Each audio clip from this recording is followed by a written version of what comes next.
Welcome back to Rico and Hook, the #1 weekly sports talk show here on Wayne Hills TV. Rico is unfortunately absent for this show, so in his place, we're pleased to be joined by the Marisa Toulas. Thank you so much. I'm so happy to be here. Of course. Well, the NFL playoff picture is getting more and more competitive each week, and many NBA superstars continue to shine throughout the beginning of their season. Hook and I bring you the scoop on the NFL, the NBA, sports news, and predictions from around the world. For this show, I'm Rico. And I'm Hook, and this is Rico and Hook.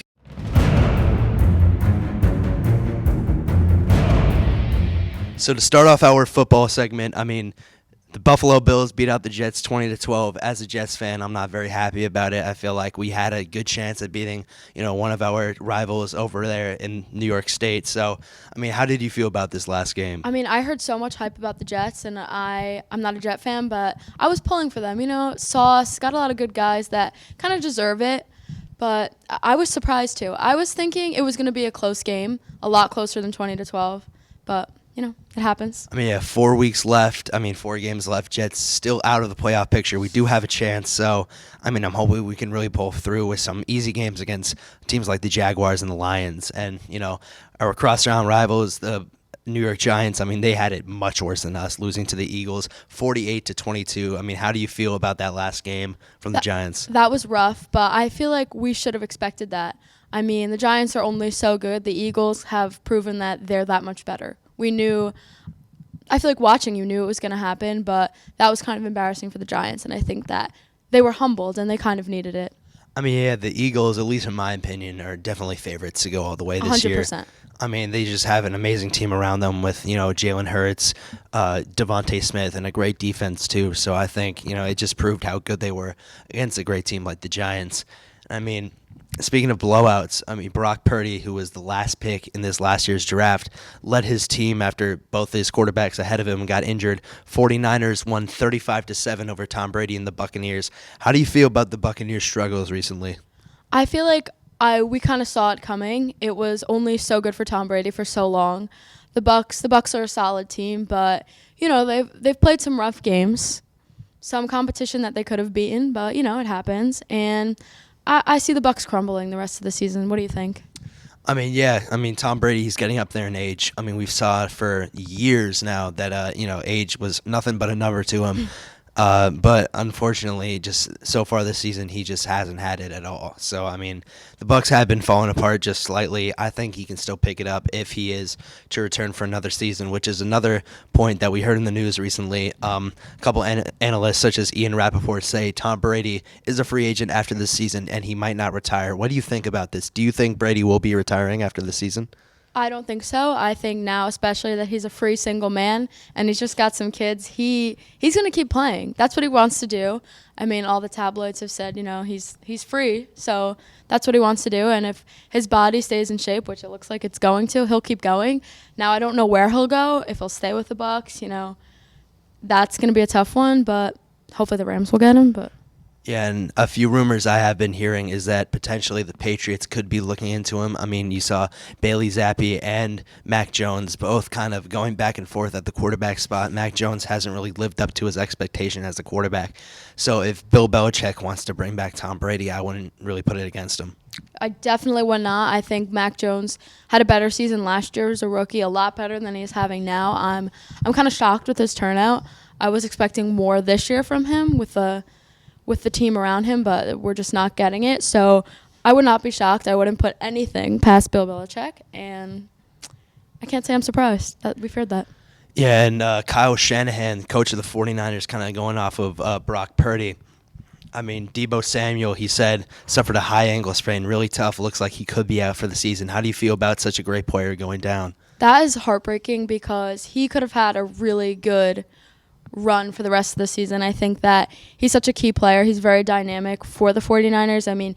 He has that fire. He lights up the field, and he's what they need. So that could definitely be their downfall. I wouldn't put it past the 49ers to kind of hit the low after this. And finally, you are a Los Angeles Rams fan. So how do you feel about this Monday Night Football matchup against the Packers? I'm worried because we have not been playing like the way we can.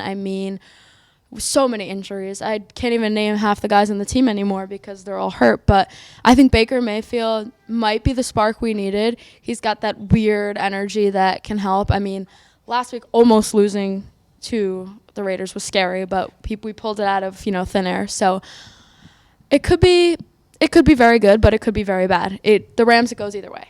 Yeah, I mean, the Packers have a very nice team. They got wide receiver options like Christian Watson. Aaron Rodgers, despite his age, has had a semi-successful season so far, and they've got a tough defense too. So it's definitely something to watch out for with Baker Mayfield, who hasn't played in a while after being released by the Panthers. Yep. That's all for our segment on the NFL. Don't go anywhere. The NBA season is 2 months in, and things are beginning to heat up. News on the top teams and players throughout the league when we come back. Welcome back to Rico and Hook. Next up, we'll be talking about the NBA season. So, Jason, Joel Embiid, 53, 12, 3. This is his second game with 50-plus. How do you feel? Embiid has been amazing. We talk about a lot of the international centers. Embiid, Jokic, Antetokounmpo. He's just an all-around great player. 53 points is not something you stumble upon. And, adding those 12 rebounds and 3 assists, he's just an all-around great player. I think, you can put him in the case for probably the best center in the league right now, outside of maybe Anthony Davis. I think what he's doing is just, amazing. And he's just such a great player that I'm not even really surprised at this point that he's putting up great numbers like that. Yeah, you see how dynamic he is. He's not just he's just got it all. So, it makes sense. What about Jason Tatum leading for the MVP ladder? How do you feel? Going into the start of his NBA career, I kind of called it. I don't want to brag or anything. I'm a huge Duke fan, so him going to his alma mater, being the Duke Blue Devils, I always had a lot of hype for him. He's just been amazing though. Over 30 points a game so far, and added a lot of rebounds and assists per game too. Jason Tatum, he's got everything you want in a player. He's got leadership. He's got, great passing all around, just an amazing player. And I'm really not surprised that he's leading the MVP ladder. And we saw it at Duke too. So you knew going into it wasn't going to change once he made it. Yeah, he was the number 2 or number 3 player coming out of high school. Came to Duke, and he was just the number 1 guy ever since. He's a player that even in college you knew he would have an NBA skill set once he entered the league. Yeah, we knew that was coming. AJ Griffin winning over the Bulls. What do you think? Yeah, he's another former Blue Devil, and I'm just very proud of what he's been doing. Was drafted with the 15th pick to the Hawks, so right outside the lottery. I thought that was pretty disappointing, but he has just been all around a great player. He's got players in front of him like DeAndre Hunter, Bogdan Bogdanovic in front of him. So, he's been coming off the bench, but he's been very surprising. And that layup just to, end the game, get that game winner, he just proved that, he just deserves a spot in the rotation. Right. Speaking of the Bulls, the Lakers are interested in some of their players. What do you know about that? The Lakers have been kind of falling off in recent years. They have obviously LeBron James, who, in my opinion, is the greatest player of all time. I know that's a very controversial topic, but, they got Anthony Davis. They got a lot of great players. But Russell Westbrook. Yeah, Russell Westbrook hasn't been too good in recent years. Yeah. I know you're a bit of a fan of his, but, he does bring a lot to this team. But the Lakers are a few pieces away from being, a contender like they were a few years ago back in 2020. So they've been looking at players like Nikola Vucevic, who they think would move from center to power forward. They've been looking at DeMar DeRozan, another great shooter from the Bulls team that could end up being their shooting guard or small forward. So I think they're looking at a lot of great players from that Chicago team because they're kind of down in the dumps right now with some great team players. Do you think the Lakers will move into the draft more, or you think they're more into current players? Well, they gave away their pick in the Anthony Davis trade a few years ago. So I think, they're only going to have 20 through 30 pick right now, considering the Pelicans are kind of the number 2 or number 3 best team in the league. So I think the Lakers shouldn't be worrying about the draft right now. What they should be worrying about is, their cap space, trying to move around in free agency, and getting some trades through. Yeah, I agree. Speaking of the draft, what are you thinking? We see players like Victor Wembanyama, who's, he's 7'4" with an 8-foot wingspan. He's just a freak of nature. So it's obvious, he's the consensus number 1 draft pick. But, I mean, he is just shocking everybody. Another player I'm looking forward to seeing, in the league is Scoot Henderson. I mean, he's gotten his reps in the G League, so he knows his way around professional basketball. But I mean, he's just such a great player. Reminds me of kind of like a John Morant type of guy. He's able to attack the basket with ease. So I'm looking forward to those two players kind of going into the draft. And that'll do it for our segment on the NBA. Don't go anywhere, for the college football playoffs are beginning soon. And Marisa and I will be giving our predictions on the tournament and more when we come back. Welcome back to Rico and Hook. So next up, we got our predictions on the world of sports. So, I mean, how do you feel about the upcoming college football playoffs? I'm very excited. I like college football almost as much as the NFL.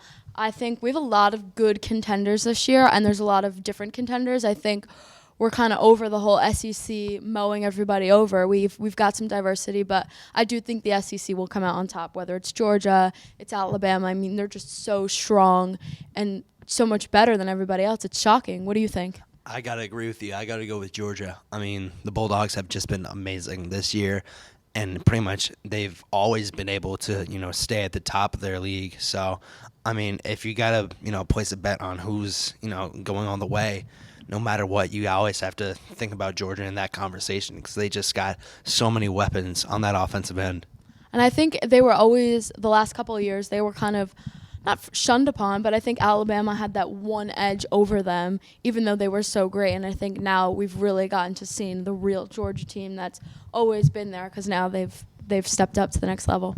So going off American football, we can kind of go to, what all the other countries call football, which we call soccer. So, I mean, Argentina made the finals. Lionel Messi, the only player left out of that big three, with him, Ronaldo, and Neymar still in it. And you got France and Morocco yet to play in their semifinals. Who do you think is going all the way and winning the World Cup this year? I think I am going to go with Argentina. I think when you watch them play, it's different. I get that feeling. I don't know how you feel, but I think that when you see Argentina on the field against all of their competition, I'm confident that they can take the rest. I mean, I'm gonna have to disagree. I think it's definitely gonna be. I think Argentina can put up a great fight, but you got still Morocco and France yet to play. I gotta give it to France right now. I mean, I don't think Morocco is really that team. They had a great run. Morocco's kind of like the lower. Their run reminds me of, in this last March Madness tournament, kind of St. Peter's right here in New Jersey. Kind of reminds me of them. Not a really high seed, but they made a great run to the semifinals so far. But I think France is just too overpowered for this team. And I think if they make it to the World Cup, I mean, they've got players like Dembele. They got players like Mbappe. They got Giroud.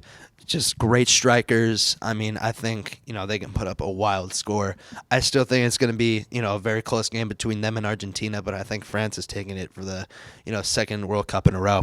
I think if it does come to France and Argentina, that will be a game that's definitely, as some would say, boring, but it won't be boring. I think it'll be very, they're both very strong teams. It'll be hard. So we talked about college football. We talked about international football. So let's go into the NFL. Only 4 weeks left. What do you have? What are your predictions for the awards for this upcoming NFL season? I really don't know. I think that we're kind of seeing a lot of different players in different positions. I mean, I think it could be any of our strong contenders' runs. I mean, what are you thinking? How are you feeling?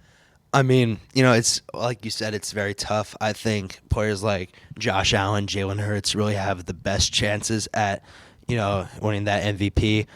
I'm going to be a little biased here. I think Sauce Gardner for Rookie of the Year right now. I mean, he's just been amazing. He's looking like a prime Darrelle Revis, which is great because, two great Jets players so far. And I think Sauce Gardner has a great, career ahead of him. I met Sauce Gardner at a diner, and he was eating so lucky. He had a milkshake, extra whipped cream, a waffle with ice cream and extra whipped cream, and he said, "I just burn it off." And I said, "You know what? Maybe you will get Rookie of the Year."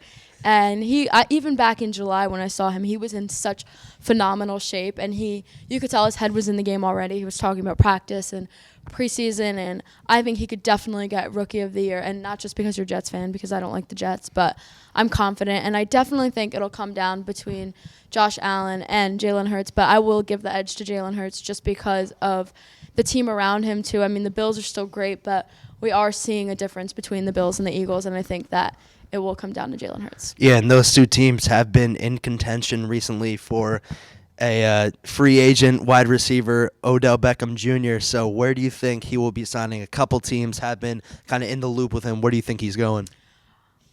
I think he's not going to go to either of those teams, and I think he'll end up in Dallas. But I know that the Bills do really show a lot of interest, but especially with Diggs, I mean, imagine Allen having both of them. That would bring them almost to the level of the Eagles if their defense was the same. But I mean, I could totally see him on the Eagles as well with Jalen Hurts. I think that they would be a really good duo, but I think he'll end up in Dallas.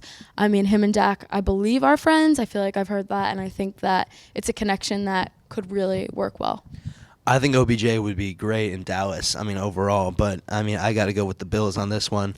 Josh Allen just has so many weapons. Kind of reminds me of those 2010s Patriots teams. You got players like Amendola, players Edelman. like Edelman too. Yeah. So Yeah.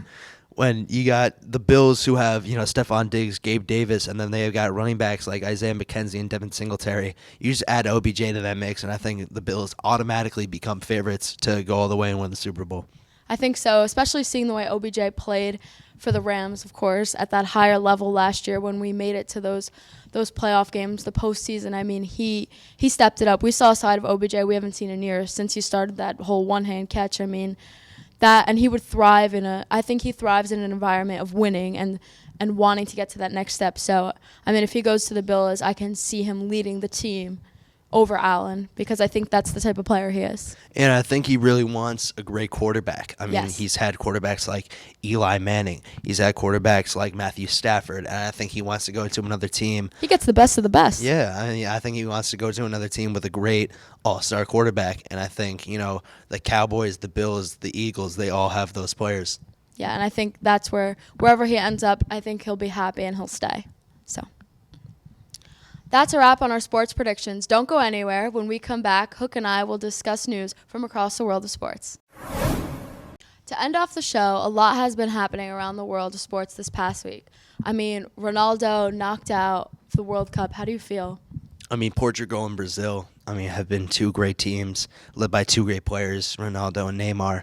They did announce before the tournament that this will be their last World Cup, so it is unfortunate to see both teams go down, not make it all the way. I personally thought Portugal had the best fighting chance against teams like France. They got such great players like Bruno Fernandes, obviously Ronaldo. They've got a great defense. So, it's just unfortunate to see two great players.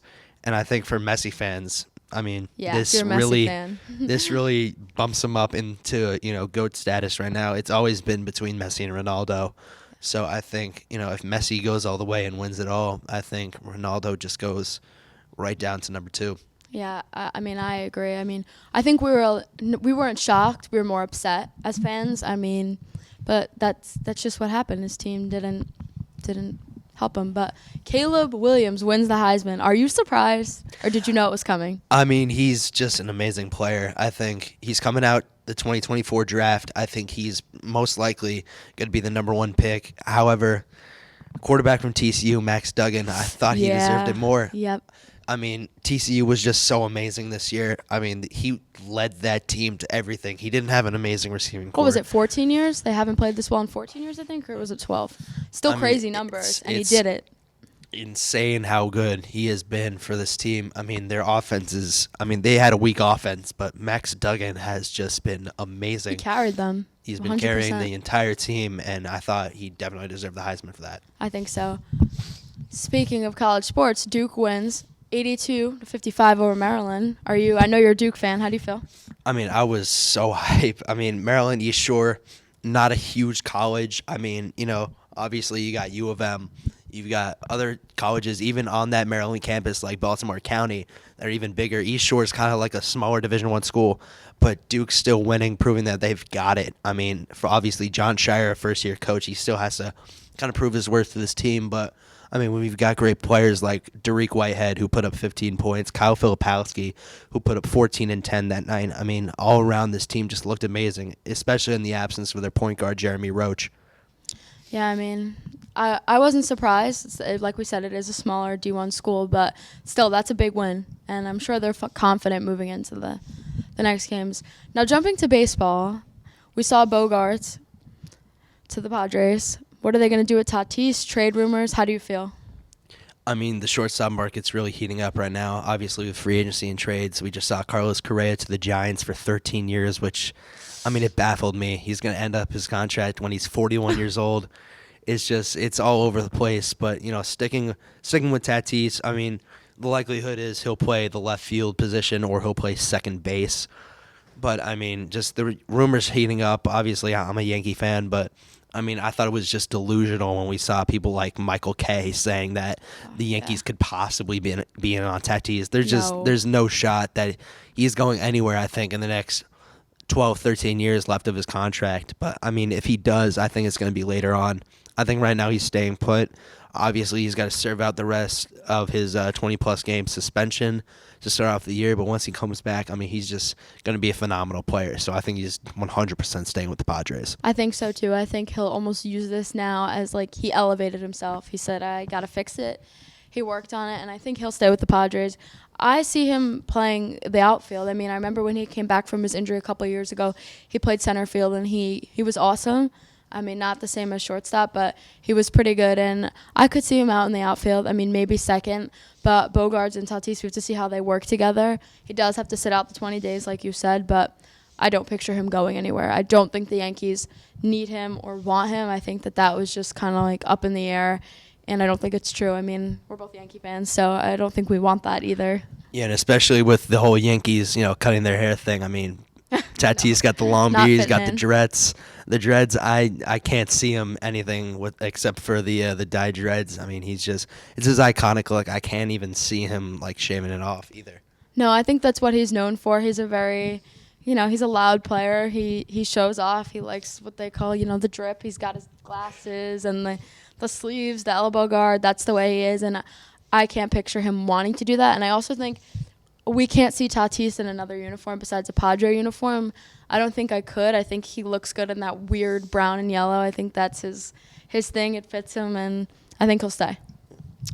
President of PSG says Messi likes Paris. He might stay. What do you think? I mean, we talked about this last week, Rico and I. I mean, Messi has only one season left up on his contract until he's a free agent, and he has been rumored to possibly be going to the MLS here in America. Rumored with the club Inter Miami over in Florida. So, I mean, the president of PSG, obviously, I mean, he could just be, trying to get, hype up for Messi to return.